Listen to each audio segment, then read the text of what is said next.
this team looked rejuvenated. They look so different than they have in the past few games. What's changed? What made them so energetic? Well, I think it was the urgency of play, especially being at home. Obviously, having Kyle and Nick coming back and giving us that extra boost of confidence and calmness on the ball helped out tremendously. But I think what I was really pleased with is the way we started the game and the way we finished the game, which we were really aggressive and trying to play in their end.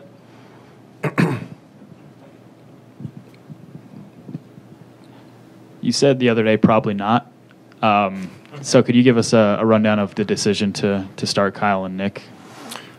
It was really just communication with those two. You know, when I was saying that, you know, I was hoping for one thing, but my heart was telling me another thing, and my gut was telling me another thing. But once I talked to both of them, and I was able to hear their voices and feel that they wanted to be, not that they had to, it was a no-brainer. And after talking to the coaches, you know, it was something the team needed. It needed that little pick me up. Obviously, you know, we felt the energy in the stadium, which was amazing. And when we're feeling that energy from the stadium and the fans, it really carries us. With them not having much rest, are you going to have to pick a weekend to maybe give them off? I mean, I know you're focused on this game, but looking at LA, is it, or the next week, have you guys maybe started making decisions on? No, you know, I mean, I think we're going to give them, you know, a few days off right now, you know, and then you know, revisit it probably on Wednesday or Thursday with a face-to-face conversation and see how they're doing and see where they're at. But you know, going to LA, you know, that's another game where these guys want to rise to the occasion. So I'd be really surprised if they say they don't want to play in it. Kyle said something about how he was sort of hoping that you'd be up by 3 goals and they could go out at 60 minutes. Did he communicate that to you before the game? Or? That was the plan. You know, that was definitely the plan, and then you know, they just felt like we were trying to ask Kyle just to stay home and not try to exert too much energy at the end of the match. And then we stuck Ned next to him to, you know, alleviate a little bit more of the pressure on Kyle. And I thought that worked really well. I thought our possession was great when we won the ball.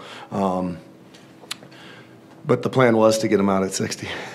And you gave up another set piece goal tonight, and maybe got lucky on a couple of others. Is that? I'm not even sure what the question is. Is that something that? It's something we stress every week, all week. We do a lot of work on them. You know, we have to give a little bit of credit. The service from Tierney was fantastic. You know, Benton ball in the pressure right into a fantastic area. But I like the response that we had second half, and that's really what I'm going to key on is the response that we had. Anything else for Jeff? Talk a little bit about, I mean, it's almost old hat by now, this point in the season, but Zhao's performance tonight, he just looked like a man possessed out there.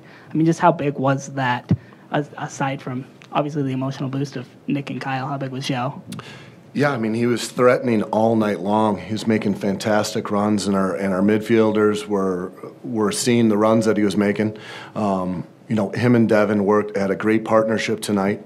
And what I was really pleased with is they put it in on the defensive end too. So they were being really threatening, creating a lot of chances, and then putting it in on the defensive end to close out the game. One play that really stuck out to me was when Borchers hustled back and was able to knock the ball out of bounds, prevent a potential shot on goal. What is your assessment of not only him but of the entire defensive line for this game?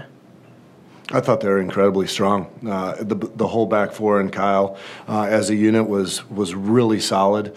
I believe that play came off of our attacking set play, which I would have liked to seen a foul maybe earlier in the play that we could have made a play on. But then there was no quit from that. You know, he sensed that it was going to be an extremely dangerous play, and for him to get all the way back and defend that play is amazing. Just looking forward to LA. Like you were saying earlier, it's a big game. Now both teams are at full strength. just talk about what that, if you could, what that game means to I'm this looking team. at it as a 6-point game. You know, I mean, right now, do they play tonight or tomorrow? They're playing. Okay. You know, I mean, we have a little bit of points in distance between us now, but they have a few games in hand. And anytime you're head-to-head against somebody in the Western Conference, it really, now in the second half of the season, it's going to be a 6-pointer. So really excited. You know, it's typically a place we do extremely well, especially against the Galaxy. And as long as we keep 11 players on the field, I think we're going to have a good shot. Watch RSL take on LA on July 12th at 8:30 on Utah's CW30.